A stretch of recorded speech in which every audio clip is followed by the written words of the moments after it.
کہتے ہیں کہ اپنی سرکار کے مخالف باغیوں کے سامنے سے بھاگنے یا ہٹ جانے والا نہ تھا، اس لیے اٹل پہاڑ کی طرح پڑا جما کر ڈٹ گیا اور سرکار پر جان نثاری کے لیے تیار ہو گیا۔ اللہ نے شجاعت و جواں مردی کہ جس ہولناک منظر سے شیر کا پتا پانی اور بہادر سے بہادر کا زہرہ آب ہو جائے، وہاں چند فقیر ہاتھوں میں تلواریں لیے جمے غفیر بندوقیوں کے سامنے ایسے جمے رہے گویا زمین نے پاؤں پکڑ لیے۔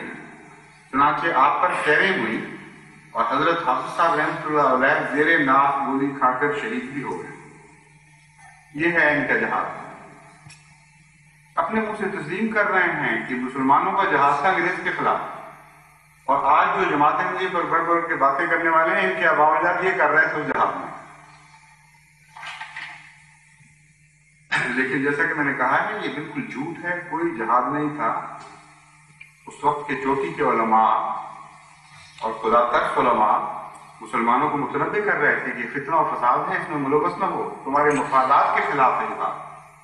چنانچہ دہلی کے نامور عالم مولانا میر محبوب علی صاحب کے بارے میں ارواح ثلاثہ میں لکھا ہے، اور یہ کتاب بھی مولانا اشرف علی صاحب تھانوی کے حاشیہ اور آپ کے نوٹس کے ساتھ شائع ہوئی ہے۔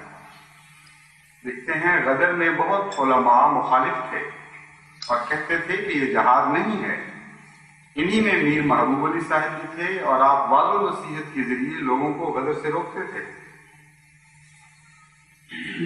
اور آج جو اسے جہاد قرار دے رہے ہیں، ان کے اپنے فرقے کے چوٹی کے بزرگ مولوی محمد حسین صاحب بٹالوی نے اس جہاد کے متعلق لکھا، مفسدہ 1857 میں جو مسلمان شریک ہوئے تھے وہ سخت گناہ گار اور بحکم قرآن و حدیث وہ مفسد و باغی بد کردار تھے۔ اس مفت جہاد میں جماعت احمدیہ کے بانی کے والد صاحب نے شرکت نہیں کی، یہ اعتراض ہے جماعت احمدیہ پر، اس لیے اسلام کو شدید خطرہ لاحق ہو گیا۔ مولانا سید محمد نذیر حسین صاحب محدث دہلوی نے بغاوت 1857 کو شرعی جہاد نہیں سمجھا، بلکہ، اور یہ اشاعت السنہ جلد 6 صفحہ 10 288 کا حوالہ دے رہا ہوں، شرعی جہاد نہیں سمجھا بلکہ اس کو بے ایمانی و عہد شکنی و فساد و عناد خیال کر کے اس میں شمولیت اور اس کی معاونت کو معصیت قرار دیا۔ اور سر سید احمد خان صاحب نے تو اخبار بغاوت ہند میں وہ کچھ لکھا ہے اس کے متعلق، وہ ایک لمبی کہانی ہے۔ خلاصہ یہ ہے کہ وہ کہتے ہیں یہ بغاوت کیا ہے، حرام زدگی تھی، اس کے سوا اس میں کچھ نہیں۔ عجیب ظلم ہے اور اسلام کے ساتھ مذاق ہے، خدا کا خوف نہیں کرتے۔ جن کو جس چیز کو ان کے آباء و اجداد حرام زدگی تک کہہ رہے ہیں، اس کو آج اسلامی جہاد کے نام پر پیش کرتے ہیں۔ نعوذ باللہ، بہتان عظیم ہے قرآن کے جہاد کے تصور اور اسلام کے تصور جہاد پر، اور حد ہے کوئی حیا ان میں نہیں آتی، ان کو حیا نہیں رہی۔ اسلامی جہاد کے ساتھ اس کو حرام زدگی کو ملا رہے ہیں صرف اس لیے کہ حضرت مسیح موعود علیہ السلام پر اعتراض کا موقع ملے۔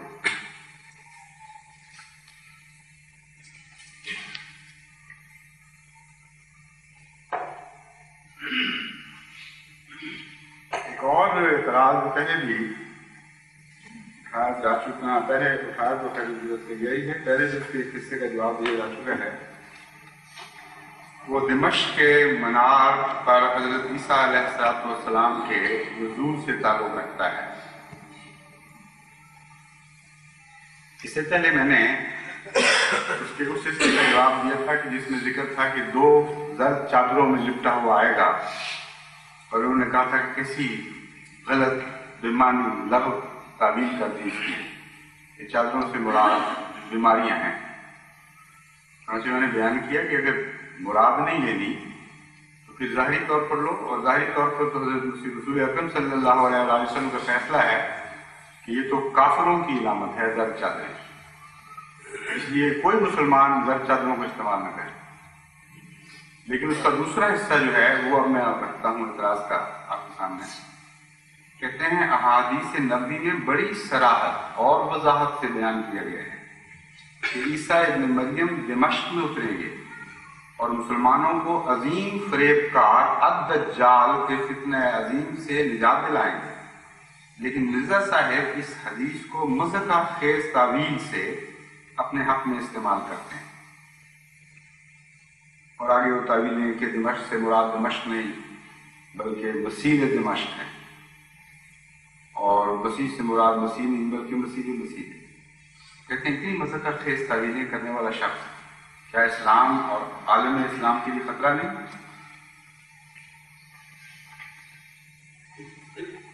اس اعتراض کے کو دو طریق سے میں نے چھیڑا ہے اس کے جواب کو. ایک یہ کہ لفظ نزول کیا ہے اور ان کے نزدیک نزول کا ترجمہ یہ کرنا کہ آسمان سے اترنے کی بجائے کوئی شخص پیدا ہو گیا ہے. یہ کیوں مذکر خیز بات ہے؟ کیا اس دعوے میں کوئی جواز کوئی معقولیت ہے کہ اگر نزول کا ترجمہ آسمان سے اترنے کی بجائے زمین پر پیدا ہونا کر لیا جائے تو یہ مذکر خیز بات بن جاتی ہے؟ دوسرا یہ کہ مذکر خیزی ان کی اگر یہ مذکر خیزی جماعت احمدیہ کی طرف منسوخ کی جا رہی ہے اسے تسلیم نہ کر لیا جائے نہ کیا جائے تو دوسری صورت پھر کیا بنتی ہے؟ اور دیکھنا یہ ہے کہ وہ مذکر خیز ہے یا یہ تعویل مذکر خیز ہے. ان دو پہلوؤں سے میں آپ کے سامنے اس مسئلے کو رکھتا ہوں. سب سے پہلے تو لفظ نزول کی بحث ہے. قرآن کریم میں یہ لفظ بار بار مختلف معنی میں استعمال ہوا ہے اور اس میں ایک قدر مشترک پائی جاتی ہے. ہر وہ چیز جو غیر معمولی فائدہ رکھتی ہے جسے خدا تعالیٰ نے ایک عظیم احسان کے طور پر دنیا کو عطا کیا اس کے لیے قرآن کریم لفظ نزول استعمال فرماتا ہے. اس کے علاوہ ظاہری طور پر کسی چیز کے گرنے کو بھی نازل ہونا کہا جاتا ہے اس سے انکار نہیں مگر کلام الہی کا ترجمہ یا کلام الہی کے معنی حاصل کرنے ہوں تو کلام الہی کی مثالوں بھی اسی کو سامنے آ سکتے ہیں یا روشن ہو سکتے ہیں. بس پہلی آیت جو میں آپ کے سامنے لفظ نزول کی رکھتا ہوں اور پھر اس پر ان کا مسلک کا اطلاق کر کے آپ کو دکھاتا ہوں. اگر جماعت احمدیہ کی تعویل کو نہ مانا جائے اور مذہب خیز قرار دیا جائے تو ان کی تعویل کی روح سے اس آیت کا کیا ترجمہ ہوگا یہ آپ دیکھیں. اللہ تعالیٰ فرماتا ہے یا بنی آدم قد انزلنا علیکم لباسا یواری سوآتکم ورشا ولباس التقوى ذلك خير ذلك من آیات اللہ لعلهم یذکرون. جماعت احمدیہ کی مذکر خیز تعویل سے اس کا ترجمہ یہ بنے گا اے آدم کے بیٹو ہم نے تمہارے لیے تمہیں ایک لباس عطا کیا جو تمہاری برائیوں کو ڈھانپتا ہے اور لباس تقویٰ بہرحال بہتر لباس ہے. ذالک من آیات اللہ اللہ تعالیٰ کی آیات میں سے ہے لعلہم یذکرون تاکہ وہ نصیحت پکڑیں. یہ تعویل مذکر خیز ہے کیونکہ لفظی ترجمہ نہیں کیا گیا. لباس تو آسمان سے نہیں اترتا لباس تو زمین پر سے پیدا ہوتا ہے اور ہم خود بناتے ہیں. تو غیر مذکر خیز ان کی تعویل یہ ہوگی اے آدم کے بیٹے تم دیکھتے نہیں کہ ہمیشہ تمہارے سارے لباس آسمان سے گرتے ہیں. کبھی کرتوں کی بارش ہوتی ہے کبھی شلواروں کی بارش ہو رہی ہوتی ہے کبھی بنیانیں گر رہی ہوتی ہیں کبھی تمہاری پگڑیاں اتر رہی ہوتی ہیں آسمان سے. اے بے وقوفو ان نشانات کو دیکھنے کے باوجود تم نصیحت کو نہیں پکڑتے. پھر قرآن کریم میں اللہ تعالیٰ فرماتا ہے لَقَدْ أَرْسَلْنَا رسلنا بالبينات وأنزلنا معهم الكتاب والميزان ليقوم الناس بالقسط وأنزلنا الحديد فيه بأس شديد ومنافع للناس وليعلم الله من ينصره ورسله بالغيب إن الله قوي عزيز. اب جماعت احمدیہ کی تعبیر کی روح سے اس کا مذہب کا خیز ترجمہ سن لیجیے پہلے. ہماری تعبیر کی روح سے اس کا ترجمہ یہ ہوگا کہ اللہ تعالیٰ نے لقد ارسلنا، ہم نے اتارا ہے، ہم نے بھیجا ہے رسولوں کو کھلے کھلے نشانات کے ساتھ، اور ان کے ساتھ ہم نے کتابیں آسمان سے اس طرح اتاری ہیں جس طرح اولے گرتے ہیں. یعنی بنی بنائی کتابیں آسمان سے جب نبی پیدا ہوئے، یہ نبیوں کو ہم نے نبی بنانے کا حکم عطا فرمایا، نبی بننے کا حکم عطا فرمایا، اس وقت تم نے دیکھا نہیں کہ آسمان سے کتابیں بھی گر رہی. یقوم الناس بالقسط، یہ اس لیے ہم نے کیا تھا، ظاہری طور پر کتابوں کو گرایا تاکہ تم لوگ انصاف پر قائم ہو جاؤ. اب کتابوں پہ تم تعجب کرتے ہو، کیا تم نے دیکھا نہیں کہ لوہا بھی ہم اسی طرح آسمان سے پھینکتے ہیں، اور کئی دفعہ تم دوڑ دوڑ کے اپنے گھروں میں چھپے ہو کہ لوہے سے سر نہ پھٹ جائیں، اور جانوروں کو چھپاتے رہے کہ جانور نہ مر جائیں بیچارے لوہے کے گرنے کی وجہ سے. جب تم سامنے دیکھ رہے ہو کہ ہر دفعہ لوہا آسمان ہی سے اترتا ہے، فیہ باس شدید و منافع للناس، اس میں لڑائی کے بھی سامان ہیں اور فائدے بھی ہیں، تو پھر بھی تم عقل نہیں کرتے ان باتوں کو. وَلِيَعْلَمَ اللَّهُ مَن يَنصُرُهُ وَرُسُلَهُ بِالْغَيْبِ، اس لیے ہم نے ظاہری طور پر کتابیں بھی اتاری اور ظاہری طور پر لوہے کو بھی برسایا تمہارے اوپر، تاکہ اللہ کو یہ پتہ چل جائے کہ اس کی مدد اور اس کے رسولوں کی مدد غیب کی حالت میں کون کرتا ہے. ان اللہ قوی عزیز، یقین اللہ تعالیٰ بہت قوی اور غالب ہے. یہ ایک اور ترجمہ ہے جو غیر مذہب کا خیز ہے، لیکن ابھی یہ سلسلہ ختم نہیں ہوتا. ایک اور آیت بھی ہے، اللہ تعالیٰ فرماتا ہے خَلَقَكُم مِّن نَّفْسٍ وَاحِدَةٍ ثُمَّ جَعَلَ مِنْهَا زَوْجَهَا وَأَنزَلَ لَكُم مِّنَ الْأَنْعَامِ ثَمَانِيَةَ أَزْوَاجٍ يَخْلُقُكُم فِي بُطُونِ أُمَّهَاتِكُمْ خَلْقًا بَعْدَ خَلْقٍ فِي ظُلُمَاتٍ ثَلَاثٍ ذَلِكُمُ اللَّهُ رَبُّكُمْ لَهُ الْمُلْكُ لَا إِلَٰهَ إِلَّا هُوَ وَأَنَّىٰ تُصْرَفُونَ. الزمر آیت 7.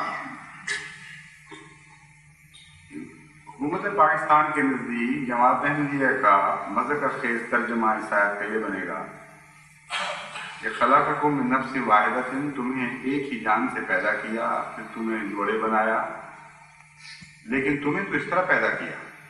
ہاں جانوروں کو جیسا کہ تم دیکھتے ہو صرف ایک دو کو نہیں بلکہ 8 جوڑوں کو ہم نے تمہارے سامنے آسمان سے اس طرح اتارا ہے جس طرح آسمان سے برف گرتی ہے یہ اولے گرتی ہے.